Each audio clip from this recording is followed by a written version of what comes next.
I know you want to be John Van Hazel. I know. But Yeah. I'm going to show you a girl called Janet Evans. So she's in Olympics in the 1988. So if you look at this front girl in here, Yeah. it's going to turn around. That's her. All right. Her record holded 15 years. We're talking 15 years of record. Like nobody was able to go and beat her. Now she's old, of course. But if you even look at her head position, like... Yeah, that's kind of a weird, like, it's supposed to be in open water? No, this is her stroke. But she's extremely efficient. Yeah. What I'm trying to tell you that, like, one single thing does not kind of make you only efficient or will screw things, you know? Like, there is no way we can get anything perfect, even if we're going to look at the other girls on the side as they turn around. I'm going to look at that. Even if you look at her, you will see that actually you will see both eyes coming out. Yeah. They're actually moving extreme fast speed. Alright. Now, there's a few girls maybe, but I can see goggles in here. Like, let's face it, all of the professionals, they can show like the most picture perfect stroke. Picture perfect stroke. But in the real life, we can't actually achieve it. So, and the same goes on your sides, left and the right. Unfortunately, as a human being, we are not symmetrical. Even as much as we try, we're actually not symmetrical. Your one leg is, I don't know, 1 centimeter longer than the other, you know? Yeah. So I kind of want to tell you that don't hang out and like, this is one thing I really need to solve, and if I don't solve it, it's not going to make me better. If I look at any professional and I'm like there's so many faults, and you can, it's like, this is not perfect stroke. It's like, Jesus Christ. But let's face it, she's Olympian, and she's a record holder. So I'm like, you go, girl. Like, wherever you're gonna get it, that is amazing. Okay. Yeah. So let's face it on that. And like, awesome, you actually getting the distance up now, which means that you're actually done a kilometer. Yeah. And the more you're actually training, the better your system is going to be. But then also, it's like, how do you train is always important, because you just swimming on a kilometer will only take you to the kilometer. But how you're going to train around it in order to make this kilometer better is going to change. So that's the kind of the point in there. All right, let's have a little bit look at what's happening with your stroke. And I kind of already can tell you why the left side is a little bit harder than the other one.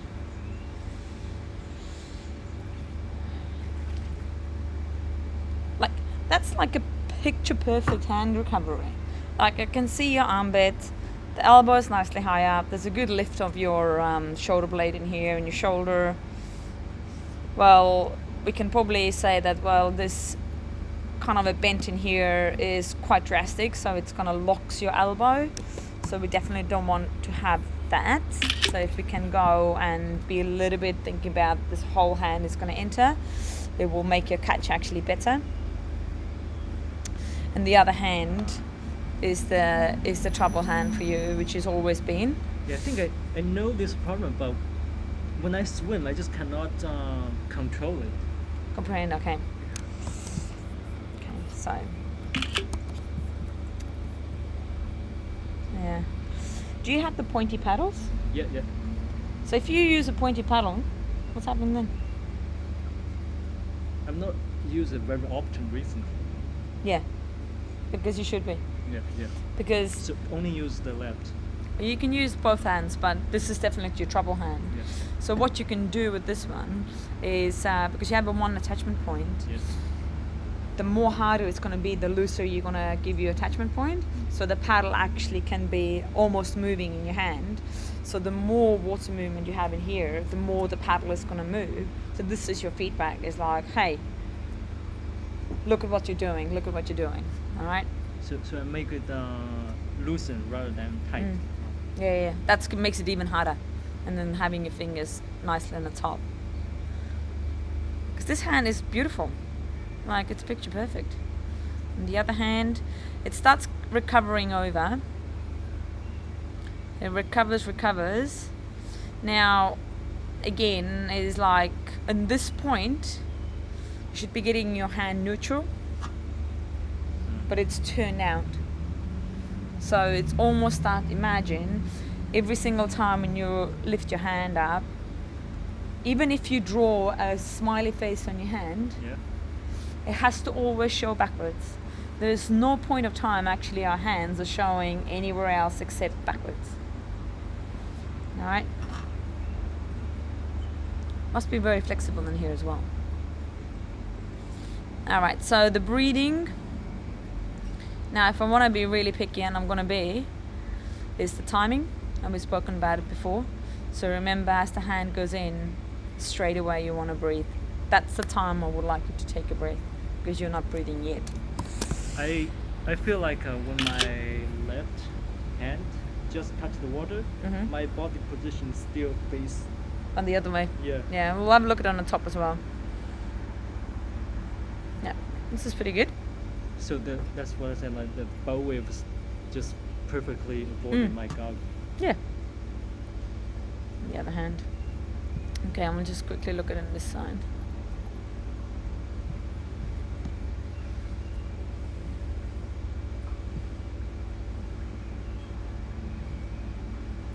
So the timing of the breath is a little bit better here as well, but still could be a little bit quicker. See in here?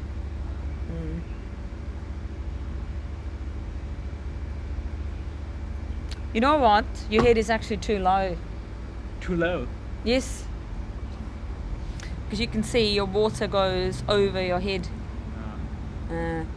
So you can't actually create a bow wave in here at the moment, even if you wanna. Yeah, your head is actually too low. You're going from one end to another in here. Yeah. So, yeah, look at that. Like, it will be perfect, perfect in here. See that? But if it's here, like I swallow water, you see the water splashing. It's a bit of a delay of the breath, I would say. Yeah. So look at how late it is. And by the time I can tell you, where are you here? That's here. Where are you? Jesus. So you're breathing this side. So that's the side you were breathing before. You see that you haven't taken a breath and you're still breathing, but the problem is that there is nothing supporting you. Now, if there is nothing to supporting you, of course you don't have nothing to support your head. So we're kind of looking your hand still in here. So it is coming for your catch.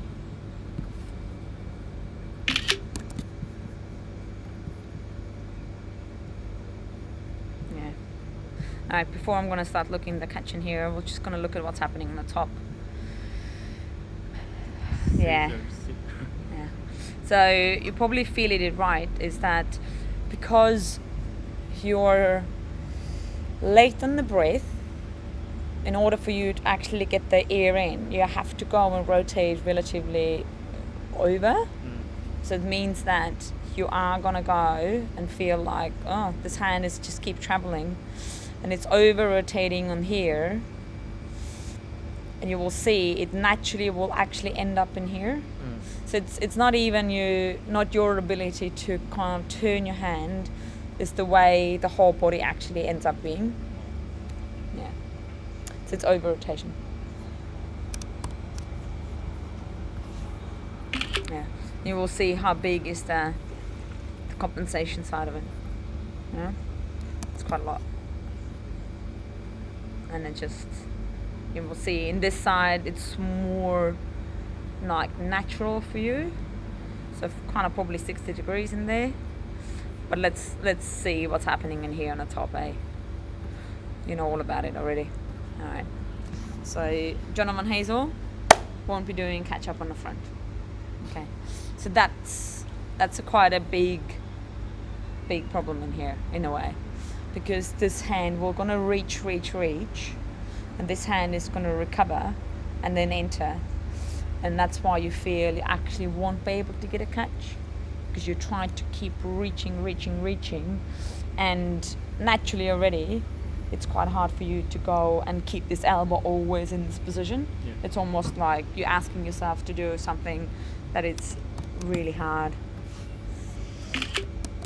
So even though we want to be long, but the length is only your 60 degrees extension, that's it. That's where you basically want to stop. Yeah. Alright, but in here you will see how long you want to turn, and then it just ends up in there. Yeah. So, yeah, quite a big catch up in here, hey? On both sides.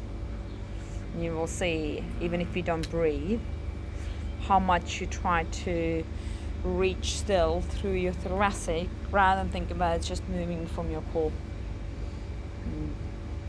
Side is much better. The other side. Definitely see why it happens, eh? You're kicking much better though. Yeah. Even though without the scissor kicks.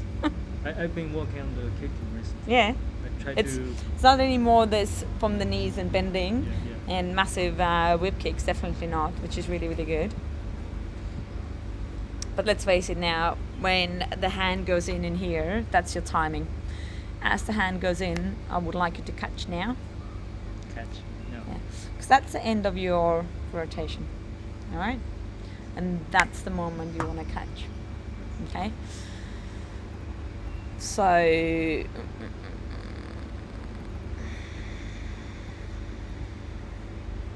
Rebecca, Jonna. Let's put Jonna in here as well. It's a good one. Alright, hand goes in, that's extension in here, and then straight away she's going to bend. So Jonna will probably do exactly the same thing. Let's face it, he's like 2 meters tall. Hand goes in, but then he already goes catch. Doesn't have extreme high elbow, but still, he has is just a taller person in general. So he's a bit of a different catch than, for example, Rebecca Adlington has a very distinct bend of the forearm. He has a little bit less, but it's still, he's going to go and catch the water. I feel like I have to be like this position in order to catch, but this position is really hard for me to catch. So it's like facing this way. Yeah. I won't. Yeah, but you need to relax your shoulder, mate. Would Yeah. that be like a little bit low? Yeah. Because you don't want to be from here. I'm not gonna let my shoulder to come to my ears. I'm actually gonna keep my shoulder blade back and down, Yeah. and I'm gonna be in here. So like this, when you're facing that way. Yeah. I'm gonna take a breath, and I'm gonna start turning actually already back. Yeah. So I'm not gonna go and try to catch when I'm still on the side. Yeah. So it's almost, think about it, goes opposite. So as I'm start pulling, the other shoulder will start going forward, because I'm going to initiate the rotation further forward. So you'll see as it catches, that's a breath, but then she already starts rolling as well. So she's not holding in there, she just rolls, starts rolling already from here. The body starts going forward and forward. Very fluid. But yeah, you can see if I look at the seconds in here, how long you're gonna hold, you will see how straight this hand is. No. Yeah. It's a bit straight for you here. Whilst we would like to be bent.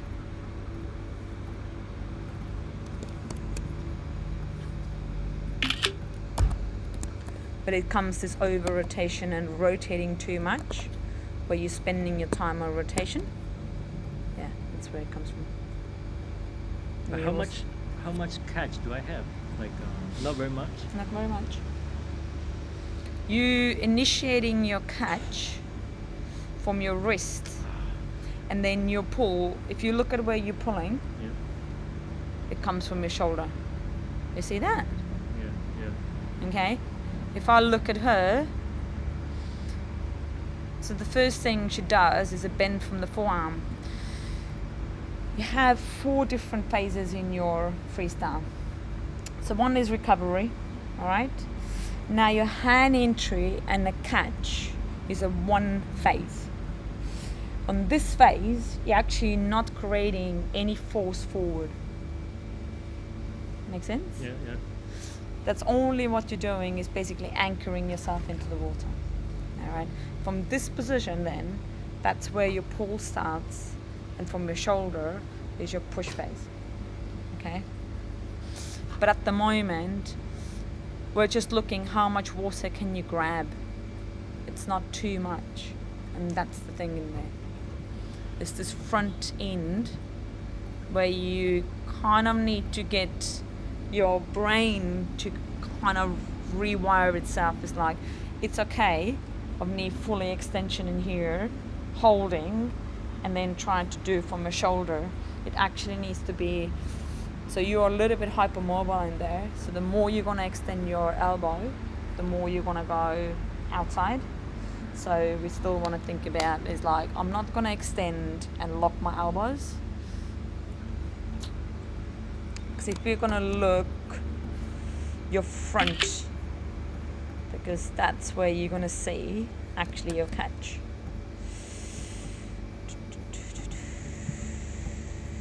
So that's your front in here. Just got in here like more straighter at you.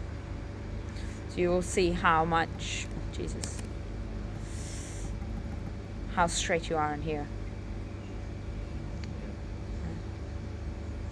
I can see the elbow is literally pointing to outside, inwards, and the rest of it is going to go and follow out. So of course, that's very hard for you to get any catch in there because it's the position. And that's where you're going to take a breath. Now, if the hand is so straight, you're losing your balance. And that's why you have a scissor kicks on the back. All right? Because you're going to turn yourself to the wall. So if she's going to come towards us, you'll see how much support she gets because of her bent elbow.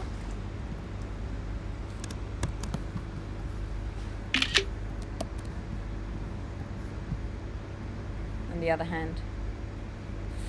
Here we go. So you get a little bit catch in here. But I would like to see that much further out. So you actually will get more water in there between. Alright, at the moment it probably ends up, so you will see how close it is, so you will get more wider in here. It will be so much more better.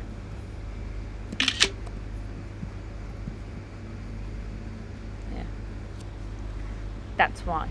So if you struggle on this side of breath, it's not because your inability to breathe, it's actually from your catch. It's like how little support you're actually providing yourself. I'm struggling on the right. The other side. The other side? Yeah. Okay.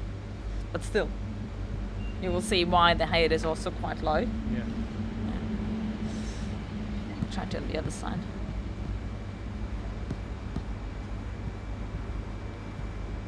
Yeah, because you stopped breathing on the other side for me. I don't get much air from the right. Yeah. But then even in here, like, even if it's your favorite side, like, look how much we can actually improve that. So you can see it's like how late the hand goes in. We still haven't taken breath from it. Yeah, I mean how? Because like my arm my still facing that way. Yeah, because you keep reaching. Yeah, you're still holding your rotation position rather than actually going to go and catch and turn on the other side. Yeah, that's why. We'll see if I can find you We're not breathing on the other side, right? At all. No. I think from the very beginning, I think Yeah, so. you might probably, yeah.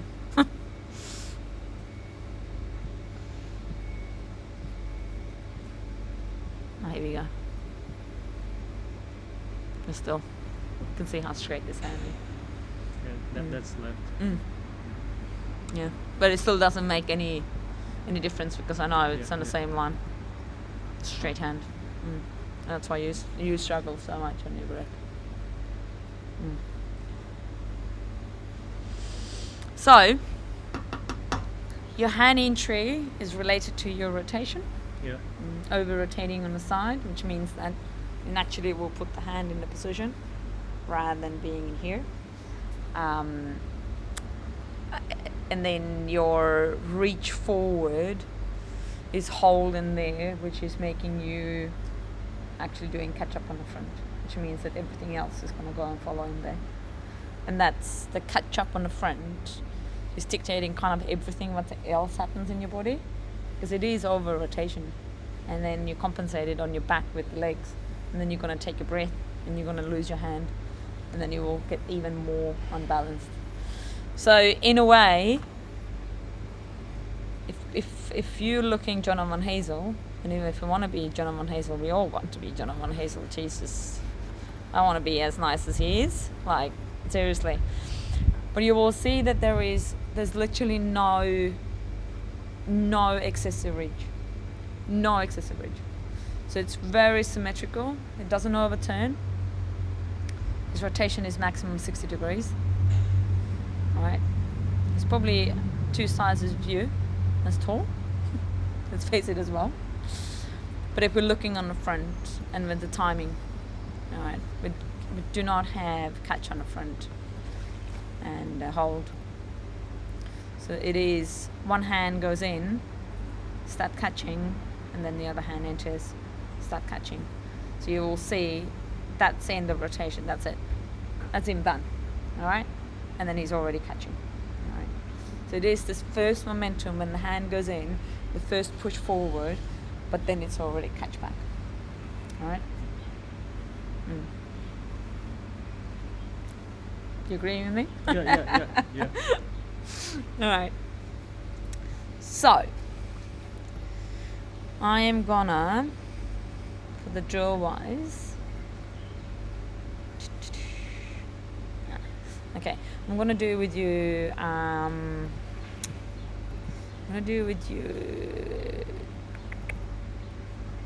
gonna start with single hand traditional drill. I think I've done it with you before. Yeah. The problem is that when I was doing this drill, I'm not sure whether I did it right or wrong. Yeah. Because probably like recording myself and doing a comparison. So, what happened with this drill then? I mean, I'm not sure when I do this drill like when I was swimming. Yeah. But I'm not sure whether I did it right or wrong. That's Okay. the problem. Okay. Yeah. I'll have a look at it. So in here, you can't reach too much forward. Yeah. So it actually stops your rotation in there. Yeah. Yeah. So it's almost impossible for you to over rotate because this hand is on the front. So I'm stopping actually the over rotate. All right.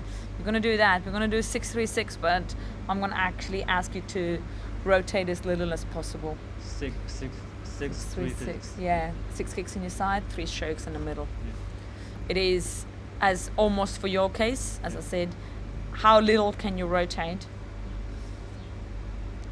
We almost want to think about your belly button cannot go more than, it has to only go and show diagonally because yours wants to keep showing onto the wall. I'll see if I can fix your hand recovery at least in there on the top. The 6 kicks on your side, yes, 90 degrees, but rest of it is not 90 degrees. So we try to really focus. As the hand goes in, it's just the one moment of extension, but then you already want to catch back. All right. So it's getting away from your mind that you need to hold your hands on the front.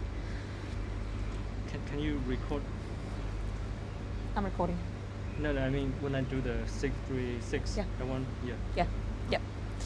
So we're gonna do that. We do a bit of a sculling drill, and then I'm gonna do the javelin drill with you, which is the single paddle drill, because that one is with the paddle, where you want to go and kick on the side on a good alignment without no poking out in there. And when you're gonna take a breath, the only focus is on what happens with the paddle hand. Your breathing will happen. You know. But your catch on the front is dictating everything what's happening the rest of the stroke. Yeah. So just getting into the catch in there straight away, and I'm gonna use this pointy paddle to make your life a little bit harder and giving you feedback. All right. So you need to start using them, because clearly it's just something that it really needs to have a feedback. Should I use the small one or this Yellow one. yellow one?